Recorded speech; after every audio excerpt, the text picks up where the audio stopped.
Welcome to my channel Basumati creation.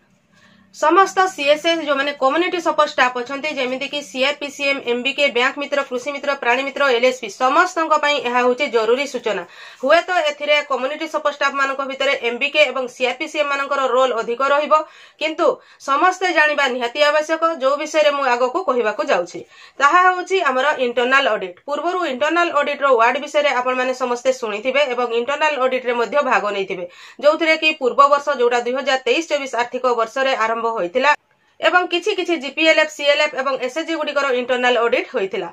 वर्तमान पुणी information आसीछि बा एक लेटर आसी जाइछि जोथिरे कि आगामी दिन रे हमर फेज वाइज करके फेज 1 फेज 2 फेज 3 हे कि समस्त जीपीएलएफ सीएलएफ एवं एसएचजी जो गुडा कि कम्युनिटी बेस्ड ऑर्गेनाइजेशन सीबीओ आमे कहूछु सब गुडिकर इंटरनल ऑडिट हेबाकु जाउछि एवं सही इंटरनल ऑडिट रो ना रहिछि national level internal audit campaign 2.0 जो थे कहुच्छी हमारा धन हमारा हिसाब। आमर एसएचजी हो बा सीएलएफ हो बा जीपीएलएफ समस्त जो फंड्स आसी धन आसी से गुड़िकर हिसाब इंटरनल ऑडिट आगामी दिन मानक आरंभ होबाकु जाउछि।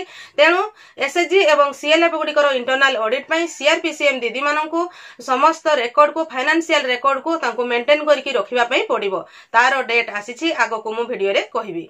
चैनल टी को प्रथम थर पर देखुले सब्सक्राइब करनियंतु एवं पाखरे थिबा घंटी चिन्हटी को टिपी ऑल बटन को प्रेस कर दियंतु ताहले आपण माने मोर आगामी वीडियो रो नोटिफिकेशन ठीक समय रे पाई परिबे। ता सहित जीपीएलएफ गुड़िकर इंटरनल ऑडिट करा जिवो जोथिरे कि जीपीएलएफ रो एमबीके मानकु सेमानकर जीपीएलएफ रो समस्त खाता पत्र को रेडी करिकि रखिबा पई पड़िबो। ताहले एबे जानिबा जे फेज वाइज कोहार केते दिन भितरे सही ऑडिट गुड़िक हबो। फेज 1 रे हेबो समस्त जीपीएलएफ गुड़िकर ऑडिट जो थे आमर जीपीएलएफ कहूँ जो सीओई सेंटर जो गुड़िक होइछि सीओई सेंटर गुड़िक प्रथम रे हेबो तापरे अन्य नॉर्मल जीपीएलएफ गुड़िकर हेबो। ताहले सेही सीओई सेंटर एवं जीपीएलएफ गुड़िकर जो ऑडिट हेबो ताहा 16 एप्रिल 2025 तारिख ठारू आरंभ हेबो एवं 30 जून 2025 तारिख रे शेष हेबो। ताहले एही 16 एप्रिल रु 30 जून भितरे जेते सब ओडिसा रे 314 टी जीपीएलएफ जो ब्लॉक अछि सेही ब्लॉक रो समस्त जीपीएलएफ गुड़िकर एही इंटरनल ऑडिट हेबो। फेज 2 रे हेबो समस्त सीएलएफ गुड़िकर ऑडिट। सीएलएफ को जो वीआरएफ फंड आछि बा सीएलएफ रो जे कोनोसी कार्य सब फाइनेंशियल रिलेटेड कार्य सब होउछि सीएलएफ रो खाता पत्र ठारू आरंभ करी सब किछि रो ऑडिट हेबो हमर 1 जुलाई रु 30 अगस्त 2025 तारिख भितरे एही ऑडिट कार्य हेबो। तेनु सीआरपीसीएम माने रेकॉर्ड पत्र मेंटेन करके रखंतु। थर्ड पेज रो ऑडिट होउछि एसएचजी इंटरनल ऑडिट जोटा कि 1 सितंबर रु 30 डिसेंबर 2025 तारिख भितरे हेबो। सेही भितरे एसएचजी रो समस्त फाइनेंशियल रेकॉर्ड को मेंटेन करके रखिबा पई पड़िबो। सीएलएफ रो कम अछि जोटा कि वीआरएफ फंड को यूटिलाइज करा जाउछि सेथिरे सेमान को कम रेकॉर्ड मेंटेन करिवा को पड़ी थाए किंतु सीएलएफ ठारू एसएचजी रो रेकॉर्ड बेसी मेंटेन करिवा को पड़ी थाए काहे कि ना गोटिए एसएचजी बैंक रू लोन नै थांती जीपीएलएफ रू लोन नै थांती ता सहित बीएलएफ रू मध्ये लोन नै थांती। तो समस्त लोन को से माने किभଳି भाबरे आनिछंती एवं किभଳି भाबरे ताहाको खर्च करिसंती बा कोथरे यूटिलाइज करछंती तांकर पासबुक सहित तांकर रिजोल्यूशन एवं कैश बुक को मैच करके कैश बुक को ठीक भाव में लेखा जाइतबा आवश्यक जो थे कि इंटरनल ऑडिट रे समस्त इनकम एक्सपेंडिचर पेमेंट रिसीव्ड एवं बैलेंस शीट को बाहर करा जिवो।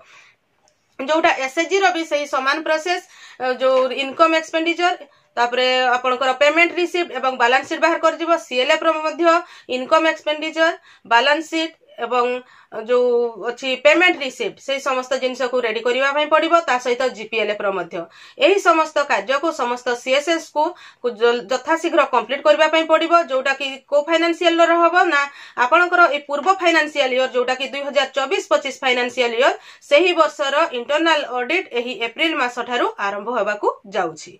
जो पूर्वर ऑडिट जो मानकर हेइथिला से मानकर ता पर ठारू जो केवल 2024-25 आर्थिक वर्ष रो हबो एवं जो माने इंटरनल ऑडिट रे भाग नै नाहंती बा सेमानकर इंटरनल ऑडिट होय नाही सेमाने पूर्वरु जो मसियारु सेमानकर जीपीएलएफ सीएलएफ हेइची सेतिकी दिनरु सेमानकर समस्त इंटरनल ऑडिट हेबो बा सब फाइनेंशियल ईयर रो इंटरनल ऑडिट हेबो।